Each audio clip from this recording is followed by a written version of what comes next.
Sextime, l'émission qui décrypte notre sexualité, présentée par Kenza Breiga en partenariat avec Passage du Désir, la première marque dédiée au développement durable du couple. Bonjour à tous et merci d'être avec nous sur Radio Médecine Douce. Ce soir, dans notre émission, nous allons nous immiscer dans la vie et le quotidien des polyamoureux. Souvent, le terme polyamour mène à de nombreuses confusions. On l'associe d'ailleurs à tort, parfois au libertinage ou à l'échangisme. Alors même si le polyamoureux est une personne qui entretient plusieurs relations amoureuses, eh bien la pratique ne serait pas uniquement basée sur la sexualité. Mais alors justement, qui sont ces polyamoureux qui s'assument et se revendiquent? Quels sont leurs codes amoureux, leurs limites et leurs envies? Ce mode de vie viendra-t-il à se généraliser à l'avenir? Eh bien, nous allons, dans l'émission de ce soir, décrypter leur univers et leur intimité pour comprendre au mieux leur philosophie amoureuse et leur aspiration. Polyamour, peut-on aimer et aller voir ailleurs? C'est notre sujet de ce soir dans Sextime sur Radio Médecine Douce. Sextime, l'émission qui décrypte notre sexualité. Et pour échanger autour de notre sujet passionnant de ce soir, eh bien, j'ai le plaisir de recevoir trois invités exceptionnels. Vous allez le voir, elles ont plein de choses à vous dire. On va commencer par vous, Françoise Saint-Père. Bonsoir. Bonsoir. Merci d'être avec nous. Vous êtes écrivaine, journaliste. Vous êtes également, évidemment, polyamoureuse assumée et revendiquée. On vous surnomme même la papesse du polyamour, depuis très longtemps déjà. Je crois que c'est parce que tout simplement, j'ai été la première à écrire des livres sur ce sujet. Exactement. On va parler justement de vos livres et de tout ce que vous revendiquez depuis tant d'années. Autant dire que vous avez beaucoup de choses à nous faire partager ce soir. À vos côtés, Meta Chiteya. Bonjour Meta. Bonjour Kenza. Meta, vous êtes documentariste, mais également polyamoureuse, féministe. Vous êtes aussi assumée et vous assumez plein de choses. Vous allez nous dire aussi que vous avez aussi plein de messages à nous transmettre ce soir. Vous avez écrit aussi un ouvrage récemment qui s'intitule « Avez-vous le sens de l'amour ?» coécrit avec le psychanalyste Joseph Agostini. Vous allez nous dire ce qu'il y a dedans, parce que je crois que c'est assez passionnant ce que vous nous racontez.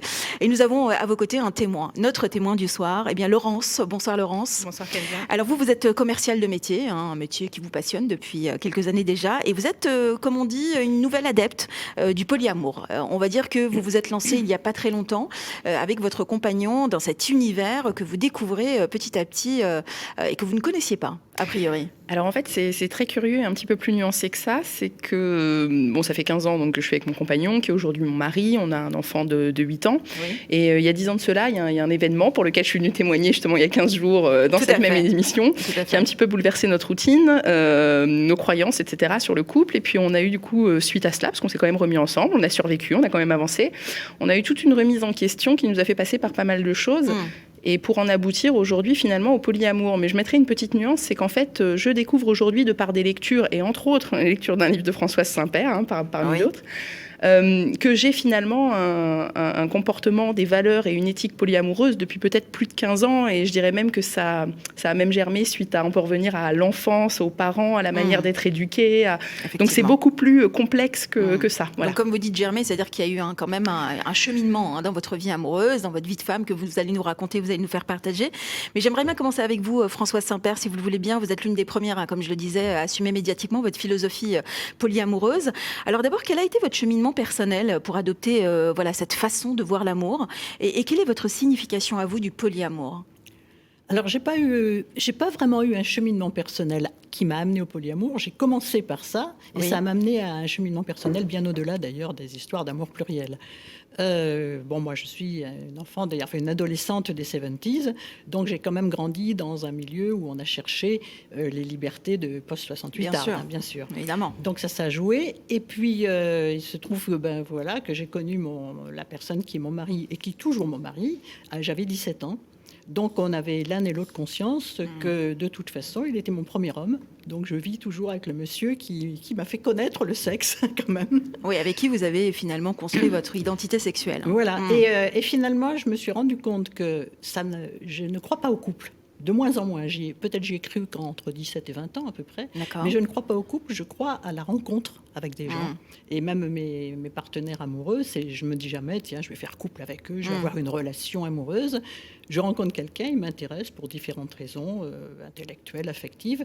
Et s'il y a le désir, en fait, je crois que le polyamoureux, c'est tout simplement quelqu'un qui aime rencontrer des gens nouveaux et qui ne ferme pas la porte au sexe. Qui ne se dit pas, là, il y a une barrière, il ne faut pas franchir. Ça ne veut pas dire non plus qu'on la franchit à chaque fois ou qu'on la franchit tout de suite. suite. Bien sûr. C'est simplement qu'on ne se met pas de barrière. Alors quand vous dites que vous ne croyez pas au couple, vous ne croyez pas au couple classique, installé, fidèle l'un à l'autre pour le demain et pour toujours, hein, c'est ça? Non, je ne crois pas au couple pour moi, hein, c'est tout à fait personnel. D'accord. Il y a des gens qui y croient au couple. Mais la notion de couple ne m'a jamais effleurée. Mais la veille de mon mariage, d'ailleurs, je me souviens, ça faisait quand même 4 ans et demi qu'on vivait ensemble. Oui. Et j'ai dit à mon mari, mais pourquoi on se marie? C'est complètement idiot. C'est toi que j'aime, je suis bien avec toi, mais alors le mariage n'apportera rien. Mais j'appartiens aussi à une génération où quand on était depuis 4 ans à la colle, les parents vous disaient, il faudrait peut-être régulariser quand même. Et donc, c'est vraiment, pour leur faire plaisir qu'on s'est mariés. Et puis, on s'est dit qu'on ferait un mariage qui serait un peu différent de ce qui existait, ce qui a été le cas. Donc quand on vous demande votre situation amoureuse, vous dites pas comme beaucoup de gens qui sont en couple? Ah non, jamais. Ah oui, très bien. Alors vous répondez quoi? Je suis une personne. C'est intéressant. Et il est une personne. Oui. Et je vais vous dire, parce qu'on va forcément poser la question de la jalousie.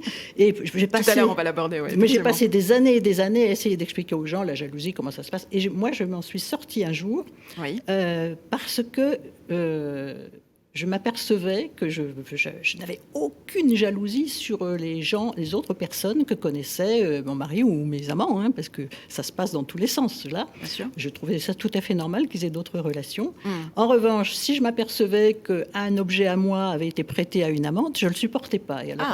Et on me disait, tiens, c'est donc il y a quand même des limites, on est d'accord. Non, mais alors justement, j'ai pu expliquer cette limite, c'est que la personne est un sujet. Donc c'est une personne libre de choisir sa vie et d'aimer qui elle veut, quand elle veut, comme elle veut. Ça ne veut pas dire que j'accepte tout béatement. Je peux dire cette chose-là me fait de la peine ou j'ai du mal à le vivre, hein, bien évidemment. Mais je ne me sens pas le droit d'imposer ma façon de penser aux autres. Par contre, le pullover ou le stylo ou le vélo, c'est un objet. Donc ça m'appartient et là, j'ai des droits dessus. Voilà. Et justement, ça permet de faire la différence entre les gens qui sont des sujets et les autres choses qui sont des objets. Alors que beaucoup de gens considèrent leur partenaire comme l'objet qui leur appartient. Oui, d'ailleurs, on n'appartient à personne. Voilà. C'est un peu... Et pour moi, j'appartiens à personne et personne ne m'appartient. Alors justement, Meta, vous, quelle est votre philosophie en rapport avec le polyamour? Vous, par contre, vous en êtes arrivé au polyamour comment? De quelle façon? Un peu comme Françoise, en fait. Je suis née comme ça, moi. Enfin, je me suis jamais conçue autrement que libre. Donc, quand j'ai commencé ma vie sentimentale, sexuelle, à l'adolescence, tout ça, puis assez tôt, en fait, je devais avoir 13 ans, quand je rencontrais quelqu'un qui me plaisait, je commençais une relation avec. Oui. Et puis comme j'ai assez rapidement constaté que le mensonge faisait pas bon ménage avec des relations sereines, j'ai assez rapidement aussi déclaré, en fait, en rencontrant les gens, que d'une part ils me plaisaient et que d'autre part ils n'étaient pas les seuls à me plaire. Oui, c'est ça. Et qu'ils ne seraient pas les seuls. Et en tout cas, que je me laissais la possibilité d'explorer d'autres histoires parce que t'es mignon, on a 14 ans et demi. Et en fait, tout simplement, et en fait, pratiquement toute ma vie, à une exception près, en fait, je pense que moi, je suis devenue... j'ai commencé à me revendiquer polyamoureuse, alors même qu'effectivement, j'avais pratiqué, sans le savoir, pendant longtemps... le jour où je me suis retrouvée avec un garçon très exclusif, très possessif, limite maltraitant de ce point de vue-là, c'est-à-dire pas physiquement, mais qui pouvait m'enfermer à la maison parce qu'il avait peur que je... Et qui voulait être exclusif, quoi. C'est ça. Oui, d'accord. Vous êtes la seule, quoi. Voilà. Personne d'autre. Et il était censé être le seul. Enfin, il était le seul aussi, puisque moi, la base chez moi, c'est que je tiens mes engagements, c'est que je tiens mes paroles. Donc, comme il avait annoncé que c'était important pour lui, et je m'étais dit, tiens, je vais essayer. Oui. Pourquoi pas? Est-ce qu'on peut parler de sacrifice à ce moment-là? Non, on peut parler d'expérience. D'accord. J'avais 17 ans et je me disais, il doit bien y avoir une vertu là-dedans puisque tout le monde a l'air d'adhérer à ce programme-là. Donc, je vais essayer. Et puis 3 ans plus tard, quand il est parti et que je me suis retrouvée dans les affres d'une espèce de dépression épouvantable, amputée de la moitié de moi-même, coincée dans mon canapé, à pas pouvoir bouffer, enfin c'était une horreur. Je me suis dit, mais jamais plus. Mais enfin, mais faut-il être cinglé pour s'infliger un truc pareil, quoi? Et puis c'est comme ça à chaque rupture, mais non. Mais est-ce que ça veut dire, Meta, qu'on ne peut pas s'épanouir dans la monogamie? Je suppose que si. Parce qu'il y a des gens qui sont fidèles l'un à l'autre pendant très longtemps. Il y a même des couples qui restent fidèles l'un à l'autre et qui ne conçoivent pas, en tout cas, cet univers ou cette façon de penser du polyamour, mais qui sont aussi très heureux et très épanouis. Donc alors, soyons très clairs, je suis une fidélité absolue et exemplaire. Incroyable. C'est-à-dire que je respecte scrupuleusement les engagements que j'ai pris envers les personnes qui partagent ma vie. Et moi, je rebondirais volontiers là-dessus, justement sur ce terme de fidélité. Moi, je suis d'une fidélité absolue. Quand j'aime, c'est quasiment pour la vie. C'est très rare que je rompe avec quelqu'un, mais je ne suis pas exclusive. Je suis fidèle, mais pas exclusive. Très bien. Donc, vous êtes fidèle à plusieurs personnes ? Eh ben, je suis déjà fidèle à moi-même et fidèle à ma parole. Bien sûr. Très bien. Laurence, vous avez l'air très... mais je plus sois, j'ai un petit peu tiqué sur ce côté fidélité, donc je suis vraiment ravie d'entendre ça, parce que là, ça demanderait de rentrer dans l'explication de la fidélité, mais je rejoins complètement le concept. Je suis quelqu'un de fidèle avec une grande éthique et des valeurs morales qui sont fortes, très présentes chez moi. Mais alors, ça demande quand même une certaine énergie qui est décuplée à chaque fois pour s'investir à 100% à chaque fois avec des personnes différentes. Comment est-ce qu'on arrive à gérer ça émotionnellement, physiquement ? Ça ne doit pas être simple. De gérer plusieurs relations. Alors, je ne dis pas que vous en avez 10 chacune, mais par exemple, si vous avez 2 compagnons, par exemple, il faut savoir gérer. Si vous avez en plus des enfants, une vie de famille, comment vous faites ? Comment est-ce qu'on fait pour gérer ça émotionnellement ? Google Calendar. Oui, mais ça n'existait pas autrefois, ça n'existait pas. Alors ça, ce sera dans les bonus de l'émission, c'est exceptionnel. Moi, je reviendrai sur le 100%, en fait. C'est qu'on on n'est pas à 100% avec... On n'est jamais à 100%, et je crois que c'est peut-être un petit peu le mythe qu'il faut casser, c'est de croire que la personne qu'on a en face de soi, qu'on l'appelle couple, autre, partenaire, va combler 100% de nos besoins et de nos attentes. C'est justement le côté dangereux. Ça veut dire que vous ne vous investissez pas avec la personne, l'autre personne ? Mais on s'investit pour ce qu'on a à partager avec elle. D'accord. Mais on ne partage pas forcément tout ce qu'on est, tout ce qu'on a. 100%, c'est pas possible. Il faudrait pas travailler, pas avoir d'amis, pas avoir de... Et puis il faudrait être horriblement présomptueux pour se dire une personne va m'apporter tout ce dont j'ai besoin et moi je vais lui apporter tout ce dont elle a besoin. D'accord, donc ça veut dire qu'on trouve chez chaque personne quelque chose... quelque chose de différent ? Alors, pas chez chaque personne, chez les personnes qu'on choisit, avec qui on choisit de partager des choses. En règle générale, c'est dans l'autre sens que ça se passe. Tout à fait. C'est quand on rencontre quelqu'un avec qui on a quelque chose à partager, qu'on va partager cette chose-là avec. C'est pas l'inverse. Est-ce que c'est accepter que l'on n'est pas l'unique aux yeux de l'autre ? Est-ce que c'est difficile au départ ? Pour moi, c'est évident, en fait. Pour moi, c'est le point de départ justement de toute la construction théorique autour. Oui. C'est-à-dire que pour moi, sur le temps d'une vie et compte tenu des modes de vie qu'on a à l'heure actuelle, on va rencontrer un certain nombre d'êtres humains dont la plupart sont plutôt fréquentables et certains sont même plutôt plaisants. Et il me paraît totalement illusoire de s'imaginer que sur les centaines, les milliers de gens qu'on va rencontrer dans une vie, il n'y en a une personne qui puisse nous plaire, nous convenir, etc. Donc à partir de ce moment-là, soit on se retranche, une fois qu'on a rencontré une personne qui nous plaît, on se retranche dans un truc. Alors moi, j'appelle ça apporter son cercueil à son mariage. C'est-à-dire que, voilà, toi, je t'aime, donc du coup... Jusqu'à la vie. Jusqu'à ce que la mort nous sépare. C'est ça, mais quel enfer. Ça, vous n'aimez pas ça, si on n'avait pas changé. Mais c'est surtout, c'est vraiment qu'on se prive. Ça veut dire, en gros, je renonce à toute autre forme de vie émotionnelle, intense, avec un autre adulte consentant, parce que je t'ai rencontré. Bon, d'accord, ils sont chouettes, mais enfin bon, personne... alors moi, j'ai une question, pardonnez-moi de cette question totalement naïve, mais si demain, lors de ces rencontres que vous vous permettez, vous tombez amoureuse, ou vous tombez amoureux, comment ça se passe à ce moment-là ? Ça arrive, bien sûr. Alors, comment vous gérez ça ? Alors moi, je tombe pas amoureuse, moi, je m'élève plutôt. Oui. L'amour, pour moi, ça se construit, je tombe pas. D'accord. Et comment ça se passe ça se passe comment chez vous ? Enfin, je sais pas, moi, je rencontre quelqu'un... Mais c'est comme pour la fidélité. On peut aimer, justement, 2 hommes à la fois, avec la même intensité et le même amour. Bien sûr, ça, oui, sans aucun problème. Moi, je pense qu'en fait, il faut déjà bien redéfinir les mots qu'on utilise. On venait de parler de fidélité, on est très fidèle. Là, on parle de tomber amoureuse. Alors, c'est sûr que si on prend comme référence le tomber amoureux tel qu'on nous le sert depuis toujours, c'est-à-dire dire, ils sont amoureux, ils sont aveugles, donc tout de suite, ça y est, ils prennent un appartement, ils construisent, ils font un enfant. Non, en effet, c'est pas possible à chaque fois. Par contre, moi, je peux sincèrement dire que tous les partenaires que j'ai eus, j'en suis amoureuse. Jusqu'à quel degré? Une amitié amoureuse, une complicité très forte, une intimité forte, pas forcément sexuelle, une très forte intimité sexuelle sans qu'il y ait forcément un attrait amoureux. Enfin, oui, mais qu'est-ce qui fait qu'à un moment oui, mais qu'est-ce qui fait à un moment donné, quel est le point clé qui à un moment donné qui vous dit voilà, je vais quitter mon compagnon officiel pour cet homme? Ah bon, je me dis pas, justement. Moi, je me serais jamais dit ça. Mais pourquoi choisir? J'ai jamais eu envie de quitter qui que ce soit. Ni mes compagnons. Il n'y a pas de revirement dans ce. Tout est parce que j'ai l'impression quand même qu'il y a quand même j'ai l'impression que tout est clair, tout est bien réglé dans la tête d'un polyamoureux ou d'une polyamoureuse, et j'ai l'impression qu'il n'y a pas de faille. En fait. Ah si, mais si. Alors c'est quoi les failles auxquelles vous êtes confrontés dans ce type de relation multiple? Déjà vos questions.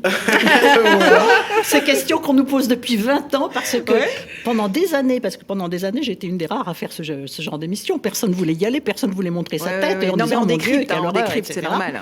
Et on me posait plein de questions comme ça, mais je sentais que les questions, c'était pas du tout pour comprendre. Il n'y a qu'au Québec. Au Québec, on m'a dit « Ah ben c'est pas intéressant, votre façon de vivre. Est-ce que vous allez nous expliquer ?» Mais bien sûr que c'est intéressant. Est-ce que vous allez nous expliquer comment on peut faire? Mais en France, toutes les questions qu'on me posait, que ce soit chez Mireille Dumas, Laurent Ruquier, enfin je les ai toutes faites, les émissions, c'était « Mais ça peut pas marcher. » Ils cherchaient la faille. Ils voulaient absolument me faire... Moi, j'ai pas dit ça. J'ai dit... Non, mais ils avaient peur que je sois malheureuse. Non, mais c'est pas du tout ma question. Non, j'ai pas du tout ma question, mais je dis juste qu'on est tous des êtres humains et qu'à un moment donné, on est parfois dépassés aussi par nos émotions.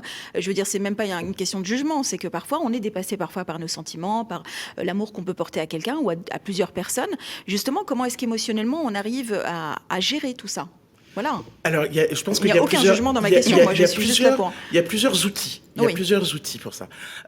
Déjà, le travail qu'a fait Françoise, elle, et puis d'autres auteurs à travers le monde et dans les 50 dernières années, qui ont tenté de cartographier nos émotions, nos sentiments, la construction, comment, pourquoi, dans le temps, comment ça change, etc., etc. Et donc, le fait de pouvoir inscrire son fonctionnement émotionnel dans une forme de rationalité, dans une forme de pensée, d'intelligence amoureuse, déjà ça nous sort de cette espèce d'inéluctabilité, de tomber amoureux, comme disait Higelin, comme on tombe d'une chaise, c'est-à-dire fortuit. C'est dramatique. C'est comme si à aucun moment dans l'amour on avait de choix. C'est une horreur. Alors que là, c'est bien d'avoir le choix. Mais voilà, il faut avoir le choix et il faut faire ses choix en conscience. Donc se comprendre soi-même, comprendre l'autre, le cheminement et à quel moment on en est. Alors pour revenir à votre question tout à l'heure, est-ce qu'on peut aimer deux personnes à la fois? Bien sûr, mais on peut pas aimer, quel que soit le moment, le stade de relation où on en est, on peut pas aimer deux personnes de la même façon. Bien sûr. Parce que deux personnes sont différentes par définition. Et donc, la relation qu'on a avec ces deux personnes est nécessairement différente. Donc, du coup, en fait, la question, elle ne se pose pas. Il n'y a pas de superposition. On n'empile pas des relations Laurence, comme ça. vous voulez réagir par rapport à ça? Oui, tout à fait. En fait, je vais juste raconter mon ressenti. Je ne sais pas s'il y a valeur universelle, mais... En fait, on est arrivé à un constat donc, avec mon mari, qui lui n'est pas forcément polyamoureux, d'ailleurs je tiens à le redire, mais bon, en tout cas on en est arrivé à ce constat-là, qu'à partir d'un certain moment et d'un certain temps de vie commune, on s'aime, on a quand même une certaine routine, mais on n'est pas forcément aussi passionné et désireux, on va dire, qu'au début.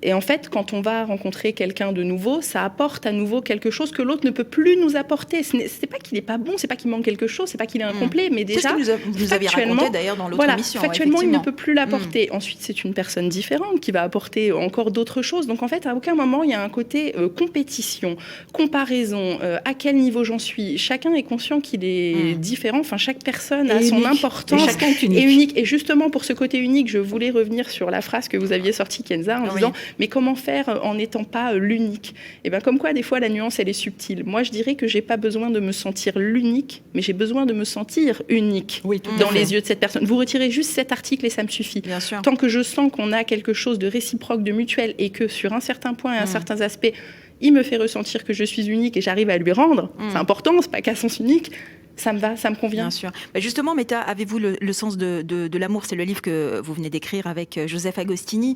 Vous dites justement que le secret de l'amour miracle est de pouvoir le réinventer sans cesse. Et ça, c'est une phrase qui m'a beaucoup...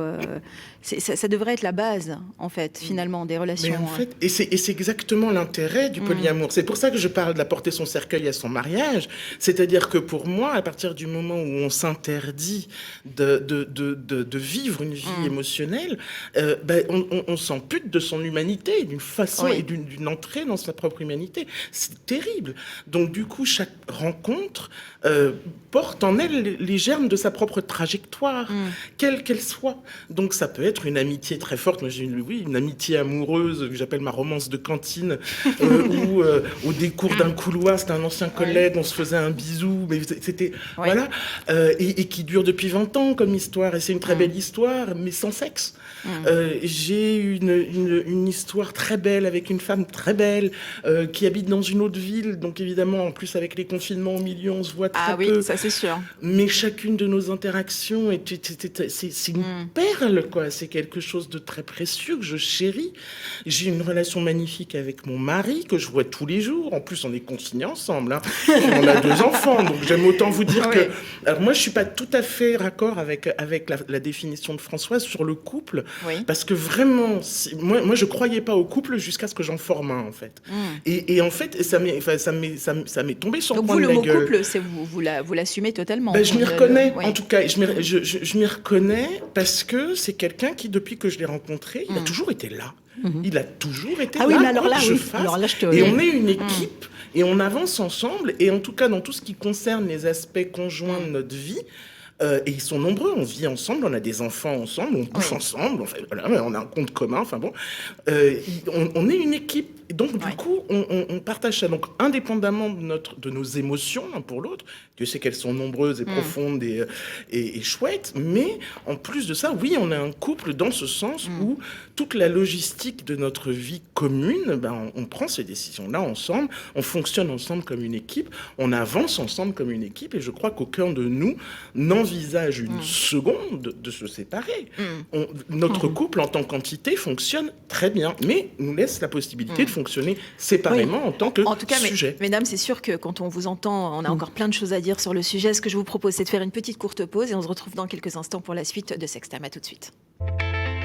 Sextime, l'émission sans filtre qui décrypte notre sexualité. Dans Sextime, aujourd'hui, nous explorons la vie intime, les codes et l'univers amoureux et sexuel des polyamoureux et des adeptes des amours pluriels avec nos 3 invités. Françoise Saint-Père, écrivaine et polyamoureuse assumée et auteure de plusieurs ouvrages sur les amours pluriels. Meta Chiteya, qui est documentariste également polyamoureuse, qui vient nous parler également de son livre « Avez-vous le sens de l'amour ?» coécrit avec le psychanalyste Joseph Agostini aux éditions En Volume. Et notre témoin, Laurence, qui vient nous partager une partie de son intimité parce que clairement, on peut dire que vous, le polyamour, ça devient de plus en plus votre façon de vivre. On peut le dire, Laurence. Alors en fait, je découvre que c'est même ma façon de vivre depuis un certain temps, sauf que en fait, en me documentant dessus, je me rends un petit peu plus compte de la cohérence de tout mon parcours, de toutes mes rencontres, de toutes les relations que j'ai pu développer. Il y a un vrai sens, une vraie colonne vertébrale qui relie tout ça, là où jusque-là, j'en avais pas forcément conscience. Et ça peut remonter à loin, ça peut remonter jusqu'à une certaine éducation où j'ai toujours eu des parents très bienveillants qui laissent beaucoup de liberté en ayant confiance, mais en étant très protecteurs de loin. J'ai toujours appelé mes parents mon filet en tant que funambule. C'est-à-dire que sans qu'ils soient proches, je sais toujours qu'ils pouvaient être là et compter sur moi. Je les ai toujours vus se réjouir du bonheur des autres. J'ai aussi vu mes parents, pour qui n'ont rien à voir avec le polyamour ou quoi que ce soit pourtant, mais j'ai toujours vu ma mère aller dans des musées ou faire ses randonnées pendant une semaine avec ses amis parce que ça ne passionnait pas du tout mon père et elle allait le faire quand même. De la même manière que mon père pouvait partir 3 jours pour aller voir quelque chose au JO. Il restait libre, même voilà, en couple, donc déjà dans la construction, j'avais tout ça. Je me rends compte aussi que, pareil, j'ai vécu une relation assez toxique avec quelqu'un de très exclusif. J'étais la plus malheureuse du monde. Il a essayé de me couper de mes amis, même de ma famille. Heureusement, ça n'a pas marché, mais pour moi, ça a été quand même un révélateur du fait que même si je ne savais pas encore ce que je voulais, j'avais 20 ans, j'étais très certaine de ce que je ne voulais plus. Ça, c'était sûr et certain. Le vaccin. Je l'appelle le vaccin, ce gars-là. Donc c'est vrai que c'est curieux. Je peux pas dire aujourd'hui que j'agis tout d'un coup comme une polyamoureuse parce que je pense aussi que la définition du polyamour, elle est beaucoup plus éthique, philosophique que réellement sexuelle où on n'est pas seulement sur un aspect du couple ou de l'amour, curieusement, comme son nom ne l'indique pas. Oui. On n'est pas que sur un aspect amoureux. Est-ce que vous vouliez revenir sur la notion du couple, Voilà, Françoise, sur la notion du couple. Je vous poserai la question. Quand je dis je ne crois pas au couple tel qu'on le présente, avec tous les gens qui disent il faut sauver son couple, maintenir son couple, garder le désir dans son couple, comme si le couple était une espèce de boîte qu'il fallait garder bien intimement fermée et faire tout pour le sauver. Après tout, il y a des couples, s'ils ne sont pas sauvables, il ne faut pas les sauver. Je veux dire, je ne vois pas l'intérêt de cela.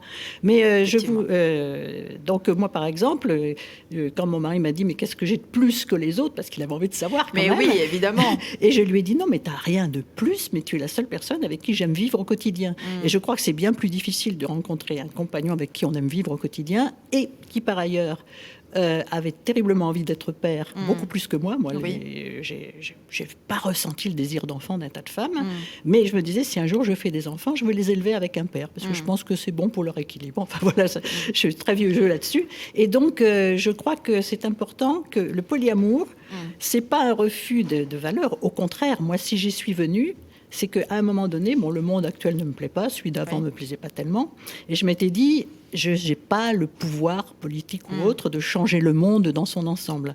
La seule chose sur laquelle je peux agir, c'est les conditionnements. Et le premier conditionnement qu'on a, c'est le conditionnement de sa vie privée, sur tomber amoureuse, la passion, l'exclusivité. Si j'arrive à remettre ça en cause et à comprendre comment on est conditionné à penser comme ça, je pourrais aussi remettre en cause deux choses hyper importantes sur lesquelles repose notre société. C'est le capitalisme et c'est le patriarcat. Ah là là, si c'était aussi facile, on serait tous polyamoureux. Hein. Et non, c'est pas facile. Ah, dis donc, c'est 40 ans de boulot. C'est un cheminement, c'est ça. C'est 40 ans de boulot. Parce que là, vous nous prenez, on a déjà un peu de la bouteille là-dessus, mais au début, c'était pas si facile que ça. Bien sûr, évidemment. Vous avez la sensation que vous viviez plus difficilement votre polyamour à votre époque qu'à cette époque aujourd'hui ou... C'est-à-dire qu'en fait, moi, la seule chose qui m'a gênée, mais ça m'a vraiment franchement gênée à certains moments, c'était le regard des autres. Et oui, parce que j'allais le dire, il a toujours été bien admis socialement qu'un homme aille voir ailleurs. Les hommes, il faut que ça jette sa gourme. Mais une fille qui faisait ça, c'était une salope. J'aime beaucoup les expressions dans cette émission. Voilà. C'était une salope. Puis c'est vrai que je me souviens à l'émission Vie publique, vie privée, où il y avait quand même 2 acteurs porno, un fétichiste des petites culottes, etc. Et à un moment donné, Mireille Dumas me dit « mais vous êtes pire que les autres ». Alors je dis « mais pourquoi ?» Mais parce que vous parlez de sexe avec un naturel. Et c'est vrai que moi, ça m'a toujours semblé naturel. Oui, c'est ça choque la société. Et alors, le regard des autres était très pénible. J'ai travaillé là-dessus. Mais en parlant du regard des autres, justement, est-ce que comment ont réagi vos familles, vos amis, quand ils ont su que vous étiez polyamoureux ou polyamoureuse ? Alors moi, en ce qui me concerne, comme je crois que c'est Chirac qui disait que ça leur en a touché une sans faire bouger l'autre. Franchement... Me connaissant, je pense que quand j'ai débarqué à un réveillon de Noël avec mes 2 compagnons de l'époque, ils se sont dit bon, c'est méta quoi. Voilà, d'accord, ok. Voilà, à la limite, ils sont humains, ils sont adultes, allez hop, embarqués et voilà. Mais aussi parce que alors déjà, moi, j'étais une petite fille noire, grosse, dans un monde blanc et mâle et mince. Et vraiment, et le fait d'être grosse, ça a vraiment joué. Moi, j'arrive pas à dissocier toutes ces choses-là. D'accord. C'est-à-dire que le regard que la société porte sur moi, c'est un regard sur une femme noire et grosse. Et c'est pas mon identité. C'est la façon dont c'est ce contre quoi finalement je dois me battre. C'est la somme des préjugés que je dois encaisser. Mais donc du coup, étant donné que tout ça porte sur des choses contre lesquelles je peux à peu près rien, là où j'avais l'impression d'avoir un pouvoir et un contrôle, c'était mon comportement. Donc c'est infiniment plus facile pour moi de défendre mon comportement qui résulte de mes choix que de devoir me défendre contre des trucs qui relèvent de la génétique. J'y peux rien, moi, ma couleur, mon poids, voilà, ça n'a absolument pas de sens.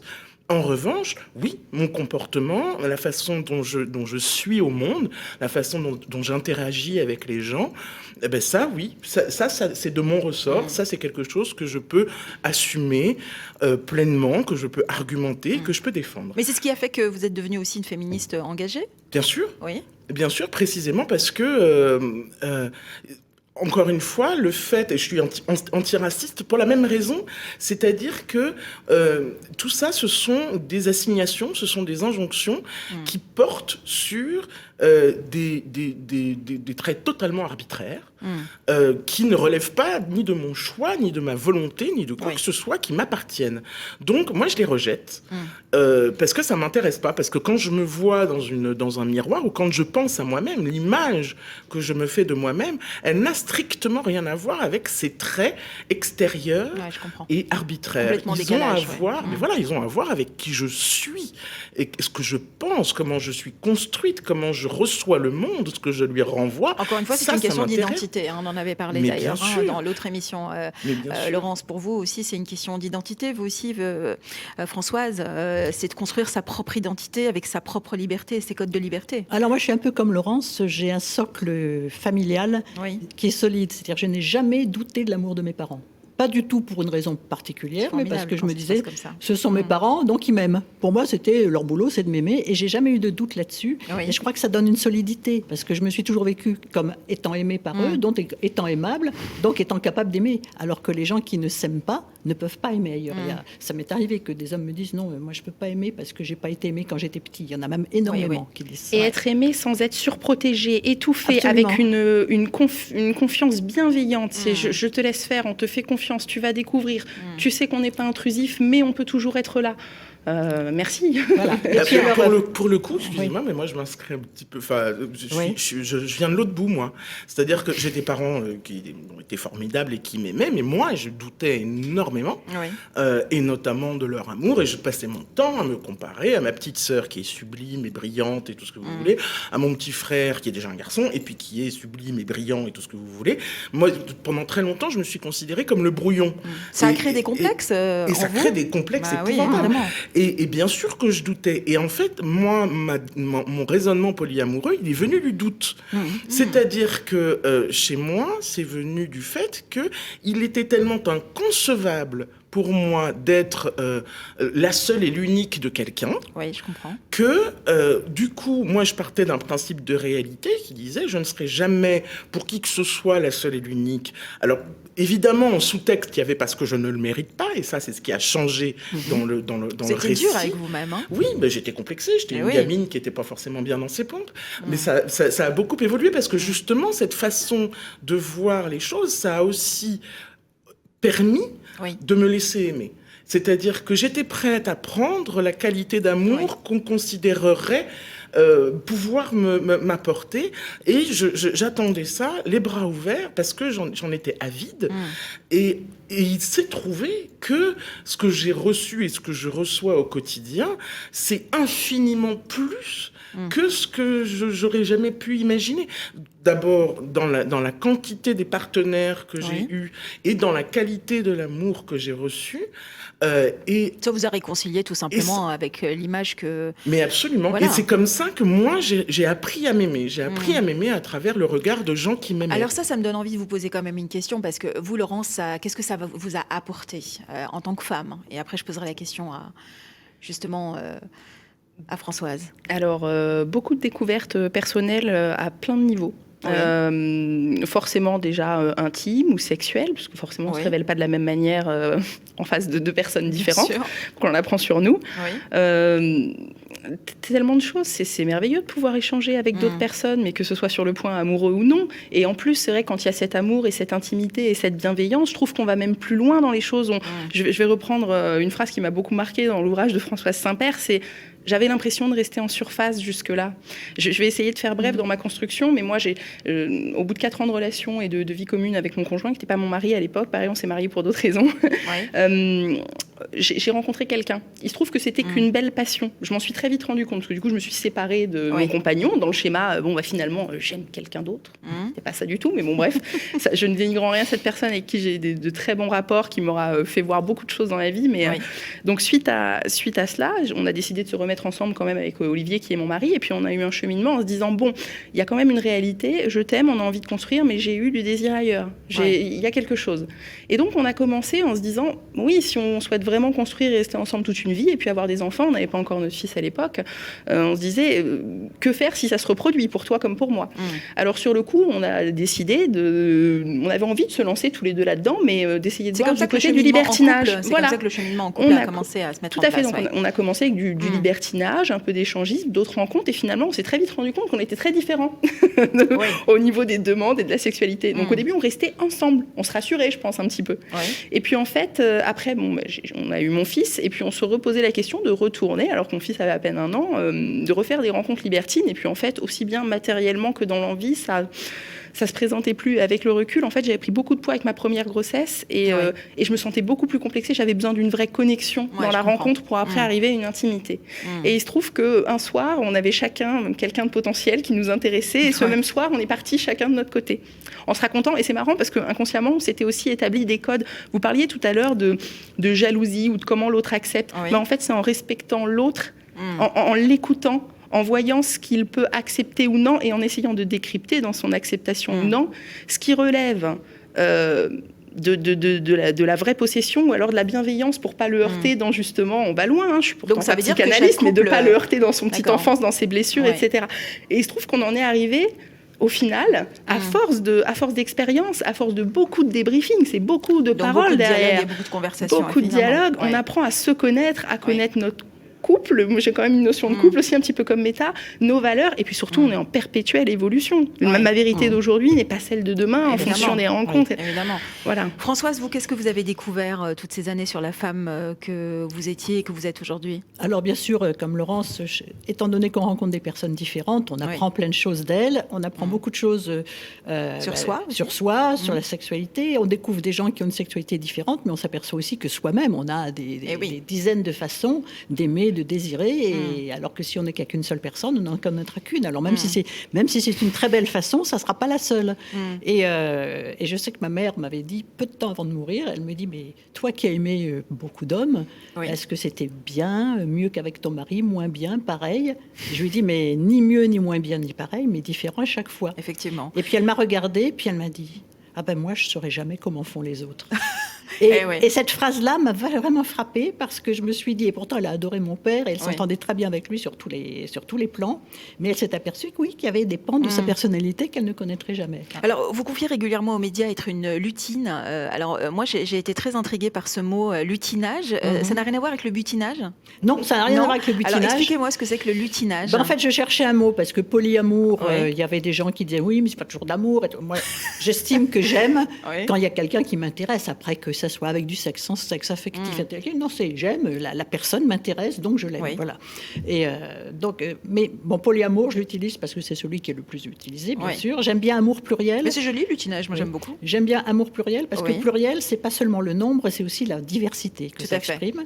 Et puis après, alors polyamorie, là, le terme américain, je ne le connais pas celui-là. C'est quoi? C'est américain? Ils disent la polyamorie, mais moi d'abord je trouve que c'est pas un mot en français, et puis ça fait un peu affection urinaire, je trouve. J'adore. J'aime pas du tout. Et alors je cherchais, puis dans un dictionnaire par hasard je tombe sur lutiner, qui au XVIe siècle voulait dire séduire, charmer. C'est très beau. Et parce qu'on était charmé par une personne, et puis à l'époque on n'allait pas au sexe tout de suite, donc il fallait la lutiner, lui faire la cour, quoi, en quelque sorte. Et je me suis dit mais c'est ça qu'on fait en fait quand on découvre quelqu'un avec les yeux de l'intérêt qu'on a dans une nouvelle rencontre, on lutine. Est-ce que le verbe lutiner existe dans le dictionnaire? Ah oui, donc je lutine, tu lutines, je vous lutine. Et donc je me suis dit, c'est joli, donc je vais inventer lutinage pour cette façon d'approche. Et du coup, les gens qui le pratiquent sont des lutins et des lutines. Et les lutins dans les fées, dans les contes de fées, c'est toujours des personnages malicieux et qui aiment la vie. Et qui apportent un peu de fantaisie dans la vie aussi. Parce qu'il y a quand même quelque chose d'important, c'est de se dire que si c'était que des questions à se poser, que de la philosophie, ça serait chiant. Donc on est quand même très content. Mais moi, le plus gros boulot que ça m'ait fait, je pense, c'est ça donne un ego équilibré. Parce que justement, pour se dire je ne suis pas l'unique, mais je suis unique, il faut avoir un ego qui se dit je suis quelqu'un de très bien quand même. Et moi, j'ai toujours pensé que j'étais quelqu'un de très bien, mais je ne peux pas tout apporter. Parce que je ne suis pas universelle. Et donc, ça oblige à reconnaître ce qu'on est dans ses qualités, mais à admettre aussi qu'on n'a pas tout. Et ça crée un ego équilibré. L'ego équilibré, c'est quand même super agréable, parce que ça permet d'avoir confiance en soi sans être arrogant, et d'avoir confiance dans les autres sans vouloir les dominer. Donc ça aide beaucoup dans les relations, ça enlève beaucoup de pouvoir dans les relations. Et oui, on a encore plein de choses à dire, les filles, on est d'accord. Hein. Alors, si vous nous rejoignez, on parle ce soir de polyamour et d'amour pluriel. On va faire une petite pause, encore une fois, et on se retrouve dans quelques instants avec mes invités du soir.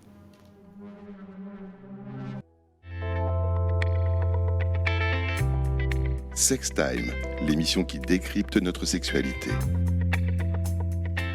Dans Sex Time ce soir, nous explorons la vie intime, les codes, et l'univers amoureux et sexuel des polyamoureux et des adeptes des amours pluriels avec mes 3 invités, Françoise Saint-Père, Meta Chiteya et Laurence qui est avec nous. Alors, on a dit plein de choses sur le polyamour, la façon dont on aborde justement cette façon de vivre et d'aborder la vie et l'amour.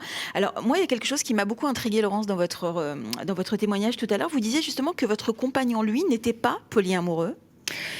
Comment est-ce qu'on arrive justement à trouver un équilibre quand on a un compagnon qui ne l'est pas et vous qui souhaitez justement vivre pleinement cette vie-là ?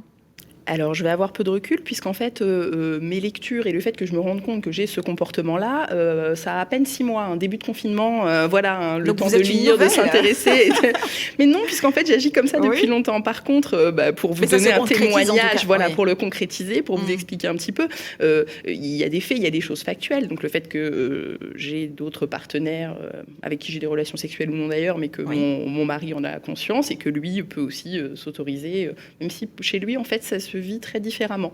Généralement, ça va être plus de l'ordre en effet du charnel ou du physique, mais moins en développant une vraie relation suivie. Même si parfois les circonstances ont fait qu'il a pu revoir des personnes, apprécier des personnes, mais voilà, c'est très différent.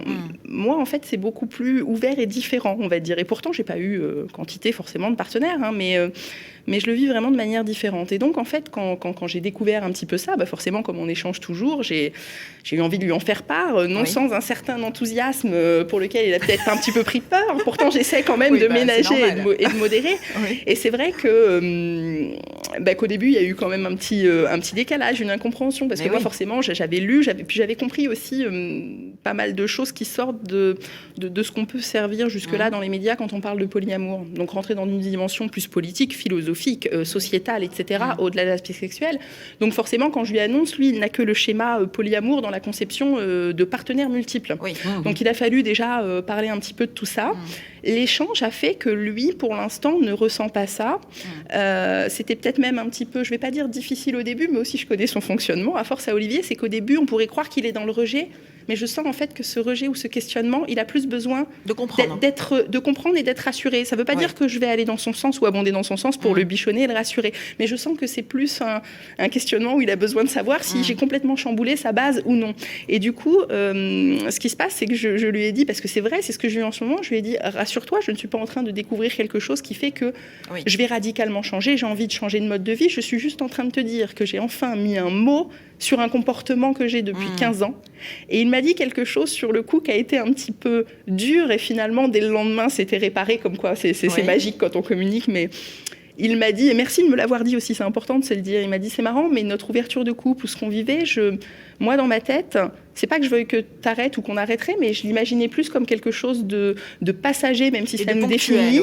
De passager, parce qu'on est jeune, on est encore dans la force de l'âge, j'ai 37 ans, il en a 40, et voilà. Mais il se l'imaginait pas forcément comme un mode de vie aussi durable. Mais finalement, certains événements dans lesquels je vais pas rentrer là, mais nous ont amené à penser les choses différemment. Et puis, ce qui est drôle, c'est que du coup, le lendemain, on visionnait Lutine, le film d'Isabelle Rouet. Superbe film. Et que c'est très drôle parce que jusque-là, ce que je n'arrivais pas à lui communiquer ou lui partager, parce qu'il n'allait pas se taper 3 bouquins de 300 pages sur un sujet qui, de base, même s'il avait rien contre, ne l'intéressait pas. Avec un film, ça a vraiment dédramatisé. Un film et une magnifique interview, d'ailleurs, dans les bonus du DVD, une magnifique interview de Françoise Saint-Père. Non, parce que je l'ai vu il y a très longtemps. Voilà. Et donc, ce qui est drôle, c'est que du coup, on a pu dédramatiser ça parce qu'on l'a pris avec beaucoup plus de légèreté, parce que certaines situations dans le film, c'était ce qu'on vivait ou notre dialogue de la veille, donc on s'est mis à regarder, à exploser de rire, et puis c'est plus léger. Et puis on est sur le chemin, on verra bien. Mais Meta, avec votre mari, compagnon ? Marié. Oui, on s'est mariés parce que les États-Unis ne nous autorisaient à immigrer donc en 2016 qu'à condition qu'on soit mariés. Sinon, on n'était pas une famille. Donc voilà. Donc on s'est mariés par la force des choses. Mais du coup, on a fait, d'ailleurs, Françoise nous a fait l'amitié d'assister à notre mariage. On a fait ça avec les Sœurs de la Perpétuelle Indulgence. On a célébré ça à l'Institut du monde arabe. Enfin, bon, c'était incroyable mélange des genres, génial. Ah, c'était fabuleux. Génial. Et alors, je voudrais juste revenir sur ce que dit Laurence.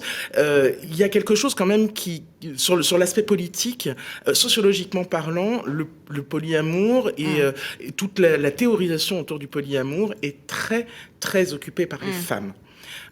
Françoise, moi-même, Isabelle Brouet qui a réalisé. C'est vrai que les Lutine, femmes en parlent plus, effectivement.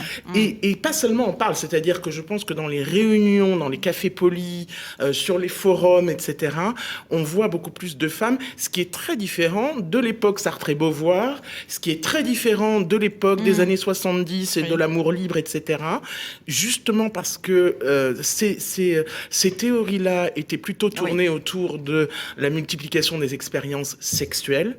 Le polyamour est plutôt centré autour de la multiplication des expériences affectives et émotionnelles, même si la sexualité entre dans le cadre de ces expériences-là. Mais c'est vraiment quelque chose, et c'est vraiment pour moi ça, la dimension qui pourrait être qualifiée de révolutionnaire dans le polyamour, c'est que c'est porté par les femmes, que c'est une notion de libération des femmes, non pas une libération sexuelle, mais une libération émotionnelle, affective et de la parole et aussi, politique des femmes. C'est-à-dire que dans le polyamour, elles cessent d'être des objets, elles deviennent des sujets pensant, sentant, ressentant, et elles sont autonomes, elles ne sont plus la propriété de qui que ce soit. Parce que la question de propriété, c'est évidemment dans une société patriarcale, bien plus la femme qui devient la propriété de l'homme que l'inverse, même si la jalousie peut être réciproque et très... voilà, mais c'est vraiment de cet ordre-là, et c'est très profond. Et c'est là qu'il y a un rejet très profond de la liberté des femmes, et c'est là qu'on va recevoir des réactions parfois violentes, et y compris vis-à-vis de nos partenaires qui acceptent la liberté de leurs partenaires, de leurs femmes. Et alors ça dépasse les gens. Vous êtes d'accord avec ça, François Sampère ? Je crois que ce qui me plaît aussi dans les amours pluriels, c'est que ça ne fonctionne pas s'il n'y a pas égalité homme-femme.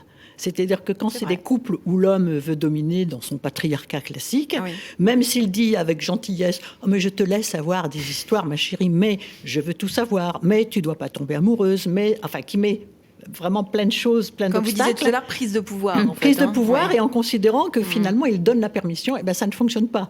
Et ce sera au mieux un couple libertin qui se surveillera dans le club en regardant bien comment l'autre jouit, parce qu'on ne sait jamais, des fois ça serait mieux. Il n'y a pas plus fusionnel que les libertins. Dans les clubs, ils se surveillent comme des... Alors que nous, on ne se surveille pas. Et je crois que moi, il y a ça, il y a le fait de l'égalité homme-femme, et puis il y a aussi une dimension écologique. Pour moi, c'est une façon écologique d'aimer. D'ailleurs, mon premier guide, je l'avais appelé guide des amours pluriels pour une écologie amoureuse. Alors pourquoi c'est plus écologique ? Et mon éditeur ne voulait pas. Parce qu'on retrouve dans les amours pluriels beaucoup des principes de l'écologie. Déjà, la diversité. Puisqu'on a une diversité d'amour, et l'écologie est fondée sur la biodiversité, qui dit qu'on ne peut pas avoir la monoculture, qu'on ne peut pas avoir la mono-énergie, que partout il faut de la diversité pour que la Terre vive. Donc voilà, il y a ça. Il y a que c'est des valeurs communes, vous voulez dire, il y a le respect des saisons, c'est-à-dire que nous, on n'est pas du genre à dire « Oh, j'en aime un autre, donc je n'aime plus mon précédent ». On ne dit pas non plus « Oh, en ce moment, ça ne marche pas, donc on va se quitter », comme font beaucoup de couples, malheureusement. Je dis toujours, si jamais on se quitte parce que ça ne va pas à un moment, c'est comme si on coupait tous les arbres en hiver en oubliant qu'existe le printemps.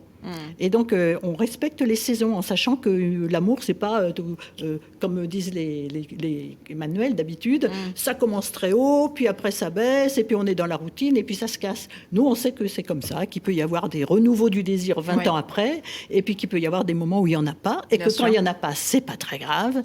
On ne base pas non plus l'idée que s'il n'y a plus de sexe, il n'y a plus de couple, il n'y a plus d'amour. Donc, voilà, ça, c'est très écologique. En tout cas, quelle belle philosophie. De respecter les rythmes, de respecter la biodiversité, et puis également le féminisme, parce que dans les dimensions écologiques, c'est quand même relativement féministe, même si actuellement, ils ont trop de leaders masculins, à mon avis.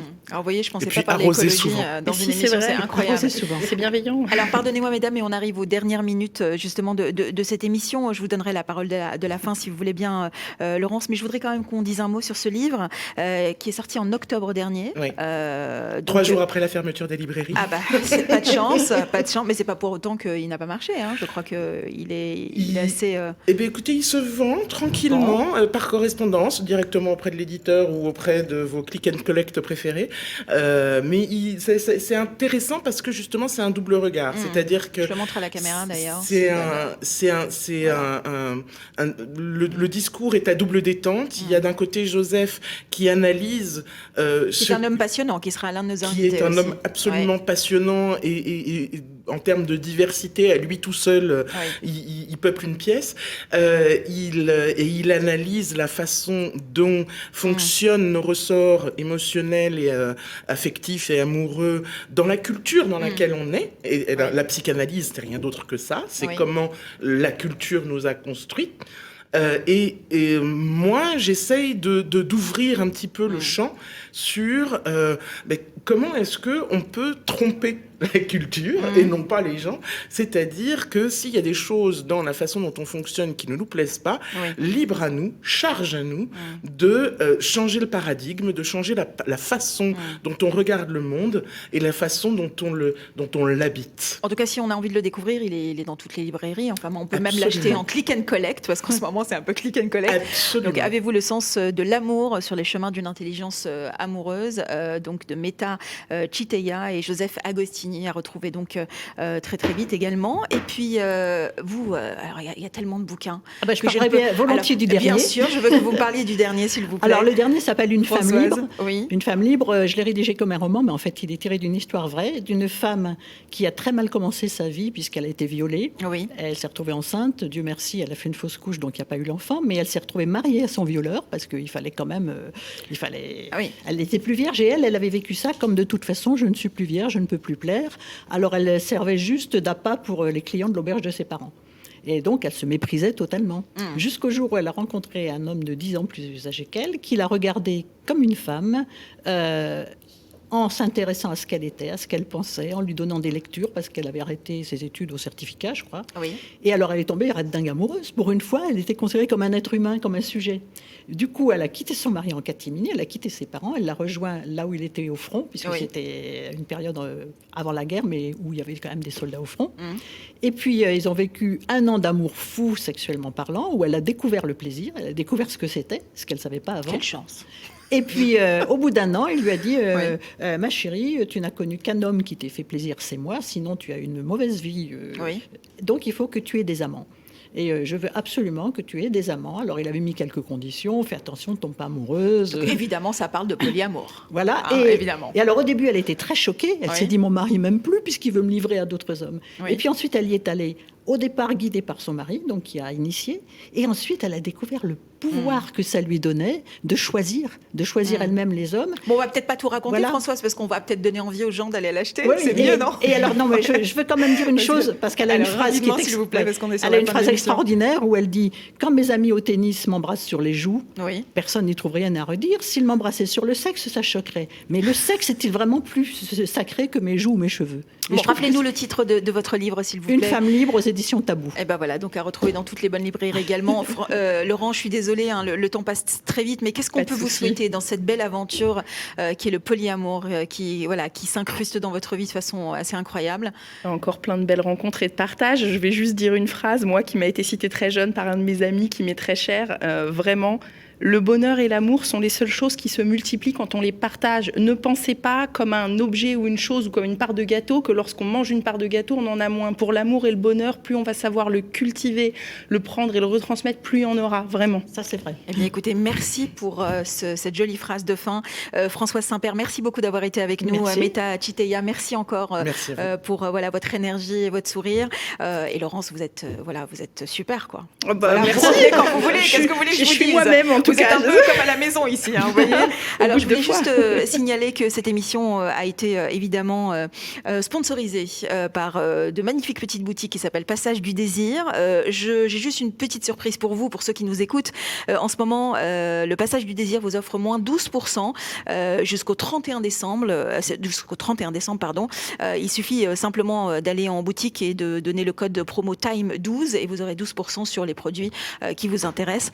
En tout cas, j'ai été ravie de présenter cette émission ce soir. Dans la prochaine émission, nous allons parler de l'importance du fantasme au sein du couple. D'ici là, je vous souhaite d'être heureux et en bonne santé. Je vous embrasse et à très vite pour Sextime. Sextime, l'émission qui décrypte notre sexualité, présentée par Kenza Brega, à réécouter et télécharger sur le site et l'appli Radio Médecine Douce et sur toutes les plateformes de téléchargement.